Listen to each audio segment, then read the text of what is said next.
fizzy water. It's the one you've got to come back for. Welcome to the Look a Bit Show. I'm Pete Donaldson. I'm joined by Mr. Lukey Moore. Lukey Moore, I'm enjoying this morning by drinking fizzy water. So, hopefully, I'll have some big burps for you later on in the show. We can only hope. Not just for me, but for the listening community as well. The listening community with their big fat ears. I regularly entertain my son by popping him up on the side in the kitchen and doing the soda stream over and over again. He loves it. Does he like it when the gasket blows and it goes thick like that? Does he like that? Doesn't happen very often though, does it? Because the gases last for a long old time. What? So but if you press it too many times, if you press like it, you should only get 2 or 3 pumps out. But if you hold it down for too long, it starts to relieve the pressure by going. Well, I've never done that, Peter, because I'm a responsible soda stream owner. So stay Come safe. on now. Stay soda stream safe. That's what I say. How you doing, Lukey Moo? You all right? I'm all right. Yeah, not too bad. Yeah. It's, I mean, I know weather chat is boring, but our international listeners expect it of us Brits. Yes, exactly. I mean, I realise that we, as a nation, we are the boy that cried wolf when it comes to weather. But it has been quite astonishingly poor. It's been a particularly grim couple of months, hasn't it, really? I read a headline this morning, like no joke, that said that it was now confirmed that a town in Cornwall had a confirmation that they had received 50 days straight of rain. 50! That's a lot, isn't it? That's too many, in many ways. Crazy amount. That's a crazy amount of rain. I mean, it's kind of... Against my window, I can't stand the rain. Who was that? And Peebles originally. Billy Myers? No, that was another song about rain, wasn't it? Kiss Billy the Rain. Myers She was kissed just, the rain. I think just rain, wasn't it? No, I think she was telling us all to kiss the rain. Which, yeah, that's right. You're right. You're right. Kiss the rain. Every last droplet. Was there a Madonna song that was just called Rain? I think there might have been. Right. And then I Can't Stand the Rain is absolutely Ann Peebles, but it might have been made famous by Tina Turner. Oh, okay, right, okay, that's interesting. The yes, that does ring a bell. Somebody was pointing out online that the film Rain Man, the Tom Cruise character is more. He's more of a savant. He's more of an autistic character than the Dustin Hoffman character. Right. Yeah, you but sort that's of look not back true, and but I understand the point they're making. Yeah, it's like the Top Gun being a gay allegory kind of vibe, isn't it? It's kind of like the thing about the Top Gun allegory is that it almost has to have been done on purpose. Right. And if it has been done on purpose, without probably the actors, I would say, fully appreciate. You know, Tom Cruise and Val Kilmer are certain characters, aren't they? You're not buying them in on an agency level on that film when they are breaking out not of in the stars. 80s, no way. And if Tony Scott has done that, and the writer has done that, I don't know who wrote it, I know Tony Scott directed it, then that is incredible, because it is genuinely a really, really gay movie. Tom Cruise is helping Val Kilmer polish a missile in a silo. Up and down. I think it was the deeply problematic Quentin Tarantino that first kind of publicised that allegory, wasn't it? It's in that film. It's when he was basically doing some freestyle kind of stand up in a kitchen party scene in a film I've long forgotten. Sounds tedious. And he's just doing his little bit. And if he hadn't done it there, you know for a fact someone out of Reservoir Dogs or Pulp Fiction will have done that in a scene. So for those who don't know it, it's basically the idea that Tom Cruise plays Pete Maverick Mitchell, obviously, who is in reality wrestling with his own sexuality, and he is forced to choose between being straight, i.e. the Kelly McGillis character, and being gay, either Val Kilmer, Tom Iceman Kazansky character. And he eventually, by virtue of the final scene, says, "You can be my wingman anytime," and then the other one says, "No bullshit, you can be mine." He basically comes to terms with his own homosexuality, and that is the kind of allegory for the movie. But isn't like male heteronormative kind of vibes by their very nature a bit gay? Like, we're all pretty gay in our certain ways, aren't we, I suppose? Please continue, Peter. The very idea of male masculinity is a celebration of how Well, it's like a horseshoe, isn't it? Yeah, Your Andrew Tates of this world are. I mean, Andrew Tate is probably the gayest man on the internet. It's wild, isn't it? Yeah, but he delivers himself to that position by insisting repeatedly that he is the most heteronormative masculine man on the internet, and it's almost like when, like I said, the horseshoe theory, when communism and fascism kind of go all the way around, and they end up holding on to quite a lot of the same philosophies, values. Yeah, like because I saw a photo, no joke, and I'll get producer Bruno to dig it out later and share it on the socials. I saw a photo of Andrew Tate the other day, where he's sitting in a tiny pair of shorts, on the floor of a living room, surrounded by about 10 Instagram models, all in bikinis, and he still looks the gayest man you've ever seen. He's I don't know. He's very expressive, I suppose, isn't it? And I think that sort of it's just very camp, isn't he? Yeah, I think he's very camp. Yeah. Did you see that? Who's that fella who smashed his cheeks with hammers and takes meth? Clavicular. He got is it frame-mogged? I think they believe the idiots call it. Don't be going down this. Don't start using the words. Just explain it in English. Explain it properly in English. Was he frame-mogged? Was he frame-mogged? Shut up. He was properly. in a picture. Sorry, Sammy the dog is. He's frame-mogging me by chewing on a bottle of lemonade. He was seen, pictured, photographed with I think the head of some kind of fucking alpha. What do they call it? The college system? It was a frat, wasn't it? Wasn't it? Frat. Louisiana State University. And there was a young lad who had, I don't know how old he was. How old would he maximum will have been? Like 22 maybe? He had the most triangular physique I think anyone has ever seen. I mean, he looked absolutely preposterous. Yeah. And I mean, if you want to feel good about how you look physically as a man, I don't think hanging around American colleges is going to do very much for you. No, and especially now they're all on the roids as well. Yeah, and they're half your age. Yeah, exactly. Yeah, it's absolutely wild. But an astonishing physique from a young gentleman. And he looked at the guy, to be fair, did look a little bit put out by it all, which I quite enjoyed. Well, because that's the only currency he's essentially lent himself to, isn't it, clavicular? Yeah. So if you find someone who's just naturally much more attractive. I mean, because the thing about... I can't even really believe we're doing this, but the thing about clavicular is that I actually think he's quite an odd-looking chap, and it might be the fact that he's got that kind of odd energy, and his demeanour and his chat is so strange. But he's definitely got a kind of obviously trying way too hard energy about him. And by the way, on that, you've spoken to me loads about people who get leg lengthening surgery. Yeah. Right? Love it. And I don't think Clavicular's done that because he's got that little hack, hasn't he? He talks about where he puts boxes around his house to stand on and stuff, which is mental. Have you seen that story? Yes, yeah. Yeah, it's crazy. So he can take his shoes off and remain 6'2" or whatever. Yeah, you told me that people in certain parts of the world, were getting this leg lengthening thing to make themselves taller and everything. I never really thought much about it. I thought it was weird and a bit gross. But I kind of just processed it and moved on. And then in my timeline, late last week, a video popped up of I shouldn't laugh really, of a bloke who had it done and him walking down the street. I was not prepared for how they have to walk afterwards. Yeah, I mean, it's like they haven't, because obviously they haven't learned how to walk with those dimensions. Yeah, no, it's kind of he. So you walk like a Ray Harryhausen character. The way they walk, it's too long.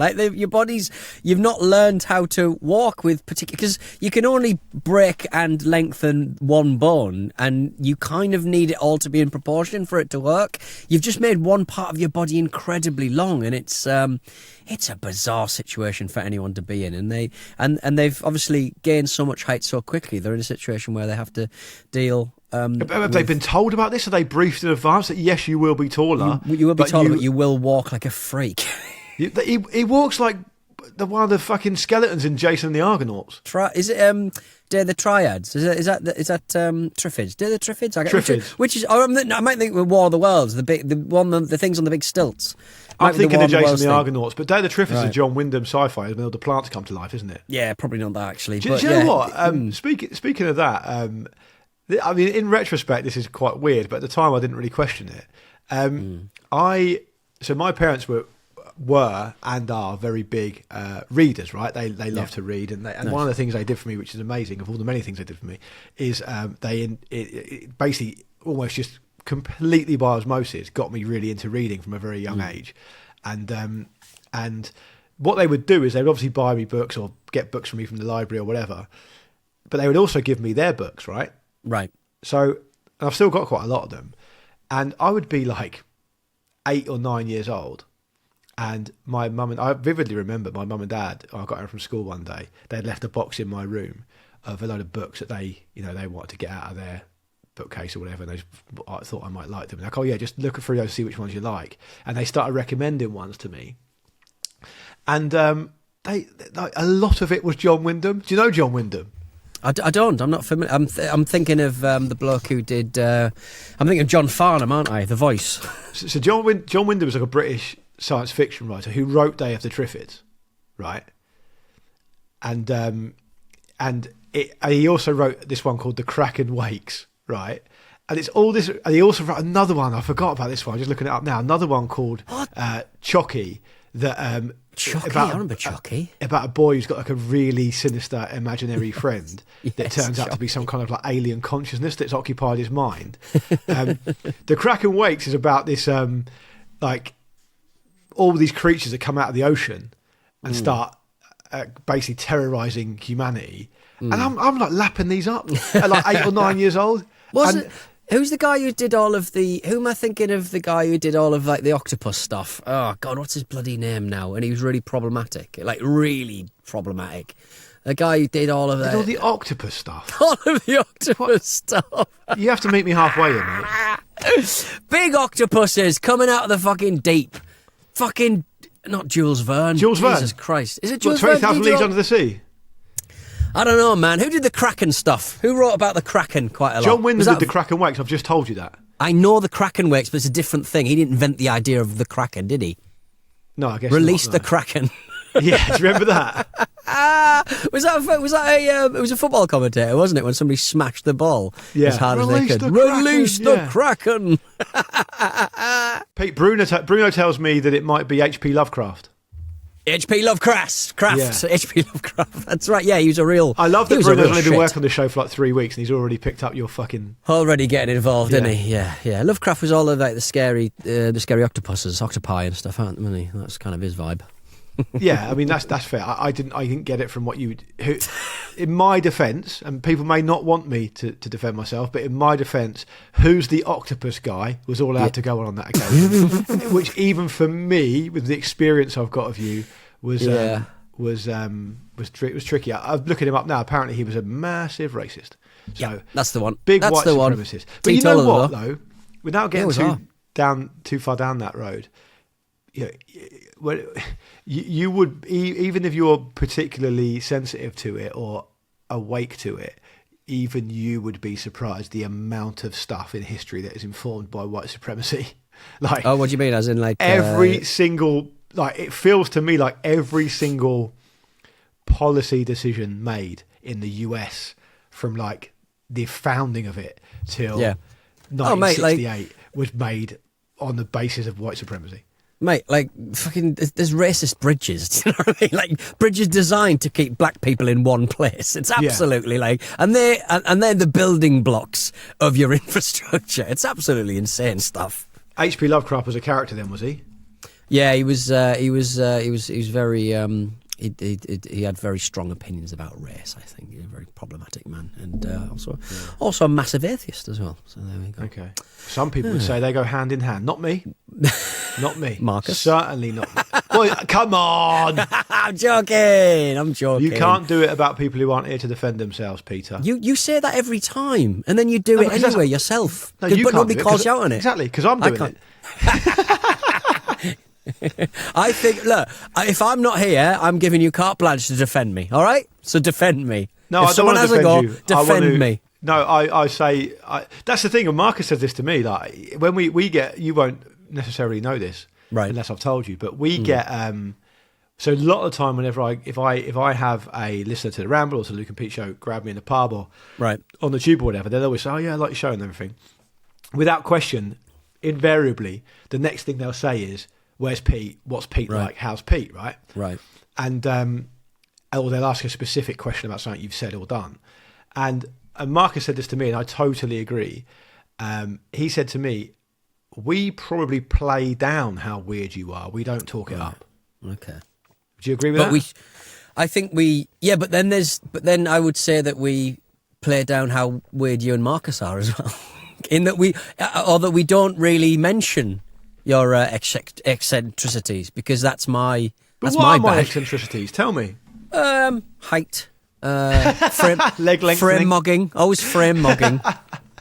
No, I think you would say about me that I'm a bit controlling, a bit kind of OCD, a bit kind of fucking prim and proper. Everything has to be done properly, kind of thing. And you basically think of me as a square, right? I don't know. And I think you worry. Not you worry, but I think you rage against that, which makes you even more OCD. Yeah, that's probably fair. Yeah, that's fine. Anyway, Peter, what have you been up to? Tell us what you've been up to. So last time we chatted this week, we talked about how similar you are to Jeffrey Epstein. We talked about how dating you would be like fighting in World War One. That's a shame. Again, and we had a little pop at Saturday Night Live UK, which, to be fair to them, hasn't even aired yet. So we've already made our judgments. Exactly, yeah. I've been this week. I decided, or actually the last 2 weeks. I mean, I was going to say, look, I've had some health concerns recently. I'm going to try and lose a bit of timber. Oh, nice, good for you. By not eating what I usually eat, and which is what? By and takeaways, just general. How's the HelloFresh going? General creams and pastries. Yeah, it's good. It's gone all right. We've still got a couple of. We've got a bit of cod and a bit of. What's their sustainable version of cod that they always throw our way? Bassa. Got a load of bassa in the fridge and a couple of prawns. So I'll probably save the prawns today and stick the bassa in the freezer. But we are, and so I'm trying to like be good and basically just eat nothing during the day and then pig out in the evening. And, that's probably not what you should be doing. And I checked the scales. Nothing has come off. Absolutely nothing has come off. 2 weeks. 2 weeks have been all right. I will say that in the middle, in the Valentine's Day, Sarah bought me 1, 2, 3, 4. I think it was about probably about 15 to 20 packs of hot tamales, which are 80 calories each. And I am down to 1 pack. I've donated 3, and I'm down to 1 pack. Some fierce cinnamon flavoured chewy candies that are artificially flavoured. So it came at a bad time, my health kick and my dieting, because I've eaten 20 of these. Because it's weird that because you mean tamales as in the little candies, right? I think hot tamales is the brand. Tamales as a Mexican dish. Delicious, but I think tamale is like corn and dough and kind of chicken and stuff, isn't it? They're really good. Really, really good. Delicious. So that's probably why then, Peter. I mean, it's all calories in, calories out, mate. It is, yeah. Well, maybe I'll get there. Maybe I'll have a, maybe I'll have a, maybe the scales will treat me fairly. I always find that you're not a problem weight though, are you? Your weight's not fine, a problem weight. I was approaching it. I think if you're cracking on for 12 stone at my height, you are approaching it. But I think I've sort of got myself down to about 11.5. I think 11 should be my fighting weight. There's no excuse for 11.5 for me, Clive. Little I am currently 13 stone. That's good. That's good for your height. Bloody hell, Jesus Christ, that's amazing. Not too bad. Yeah, really I still do find myself. Do you know what I'm really into at the moment? I'm really into cheap supermarket own brand biscuits. What do you mean, like as in the just custard creams and stuff? Can you eat them at volume though? Is that kind of because he says, can I eat them at volume? I just yes, I can. Say it louder for the guys at the back. Speaking of volume, that's one thing that I've never sort of got. I'm not a cake guy, not a biscuit guy. Imagine if I was though. Imagine how unhealthy I'd be if I was. The thing about have you ever sort of flirted with? Do they still sell broken biscuits? Did you not see my photo over Christmas? No. So we went. So So we went to my mum's for Christmas, and she always puts like a really good spread. To the point where, I mean, to put this in perspective, about 8 or 9 years ago, when people were doing this kind of thing, I posted on Twitter a photo of my mum's Christmas dinner, right? And on Twitter, not a single person criticised it. Right, everyone was like, "That looks amazing, brilliant Christmas dinner, absolutely textbook," and it was amazing. My mum's Christmas dinners are amazing. Like, and I'm just trying to put it in perspective. Like, even on Twitter, people weren't complaining about it. My mum does this amazing kind of spread over Christmas, loads of different foods, beautiful cheeses, all these different sweet treats, like all that kind of shit you'd expect. And then when Christmas is gone, the wife I have access to and my mum went out to do some food shopping, and I stayed at home with the boy. And when they came back, the wife I had access to had bought the biggest box of broken biscuits for like £2.50 you could find, and that was in replacement for the normal nice stuff that we get. And my wife was like, "Oh, we had these when we were kids. They're great. It's brilliant. You get loads of different types of biscuits in there. It's really cheap. There's a massive box. This is much better."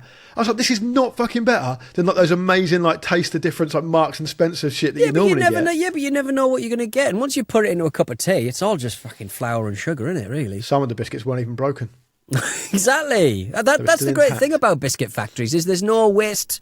You know, there needs to be no quality control because you're only losing like a penny on a pack of biscuits, aren't you? Really, if you go into the sweepy broken biscuits thing. The best thing about Brett's sweet shop in Hartlepool was that you would get the sweepings, a little bag of sweepings. Well, on that note, the reason I got into the cheap biscuits is because in our office they put those old-fashioned biscuits in those jars, don't they? Like the bourbons and stuff like that. Yeah. And that got me into them. So they arranged them very, very well.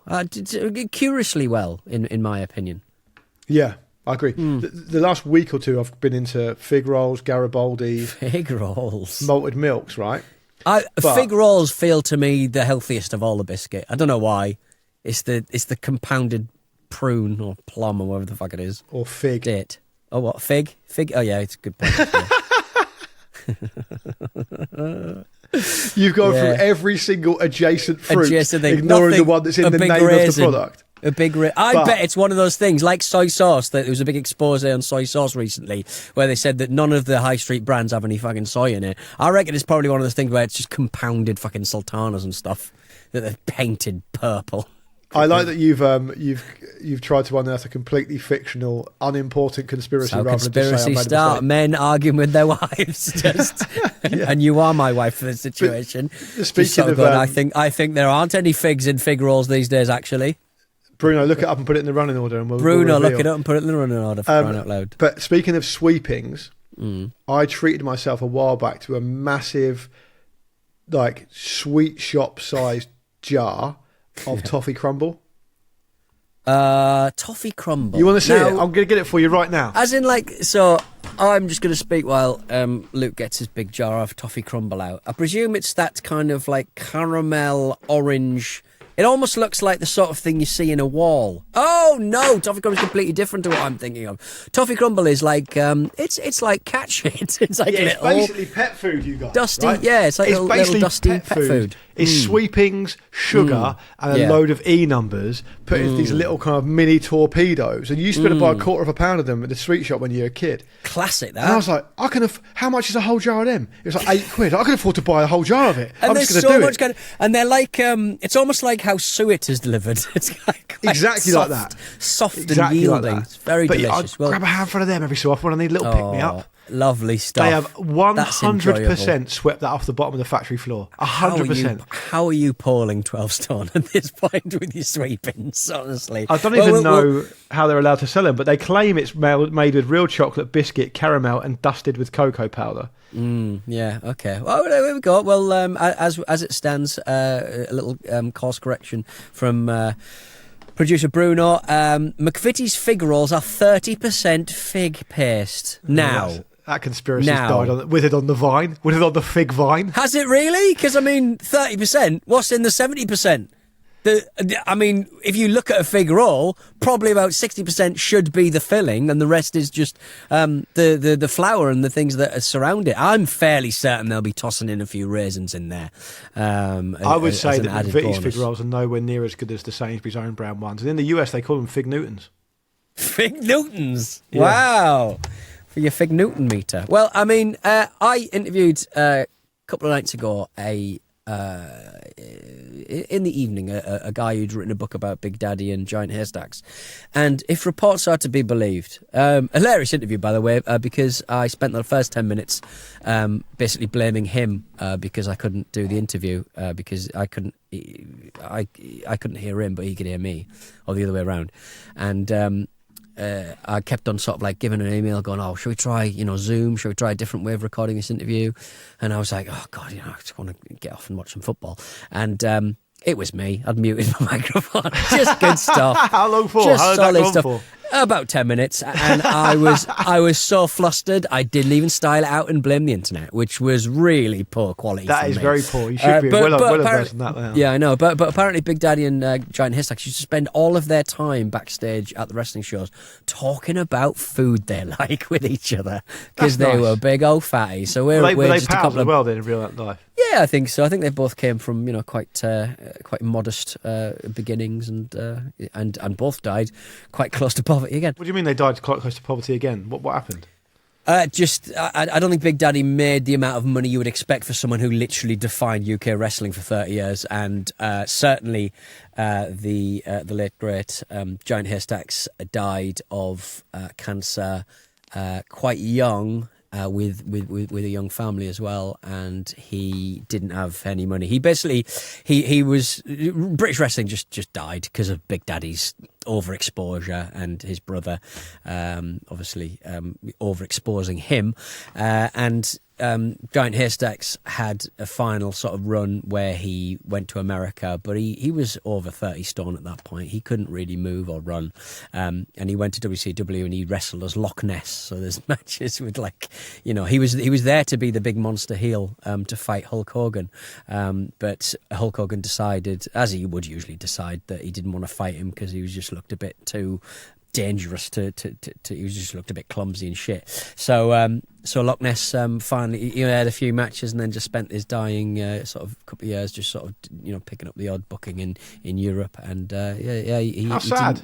It was very sad because he felt that he, with his weight and his ailing health, he just felt that he couldn't show off what he could, the level he could perform at when he went to America for the first time, showing his product to the most amount of people he'll ever wrestle for on international television, but he was in a situation where his body just couldn't handle it, and he died quite soon after that. That's really sad. Not to take it to a kind of boring place, but isn't it crazy? Like back in the 80s, how many working class voices and people were on telly? Yeah. But it was kind of, but in certain roles, you would say you never see them on the news, would you? You wouldn't see you'd maybe see working class people like as entertainers, I suppose, stand-ups, comedians, maybe the odd presenter. I think now though, if you are like a working class person on TV, that's kind of your oeuvre, right? Like you think of a Mickey Flanagan. That's your badge. His right. whole thing is I am a working class bloke. Mm. Does he have a lot of TV? Does he do a lot of? I mean, probably a better example is No Likey No Lighty, isn't it? I suppose it's kind of. You hate him, don't you? Don't hate him. Just think television deserves a bit more. I think it deserves the aristocracy. I think we need a few more Bradley Walsh sons. One of the person who is going to be spending a lot more time on TV in the coming weeks and months is going to be Andrew Mountbatten Windsor, based on the news that's broken today as we're recording this. Yeah. So sounds like he's going to be good news for those who like aristocratic people on TV. Does it sound like he's going to be going Dan? Do you think he's going to be going Dan? And legally cannot speculate. And I would thank you, Peter, to remember your responsibilities as a veteran broadcaster who's been doing this for a long, long time. I don't think we're aware what he's being arrested for. It might be a parking misconduct violation. in a public office. Right. Okay. It's been widely reported. Fine. Okay. Well, do we think he's going down? Imagine asking that of a co-presenter on a show. It's just so irresponsible. It beggars belief. It's absolutely inexcusable. For a minute there, I forgot myself. Very good point, Luke. Thank you for keeping me on the straight and narrow. No problem. Here to help. No problem. We'll be back on Thursday for more legally troubling speculation. Did we think that nurse did it? We'll be For back fuck's with sake. very, very soon. We'll be going over some of the colder cases. Fred West, mate. Harold Shipman, and the others. We'll see you on Thursday. Do you want to make some money or not, Luke? Christ.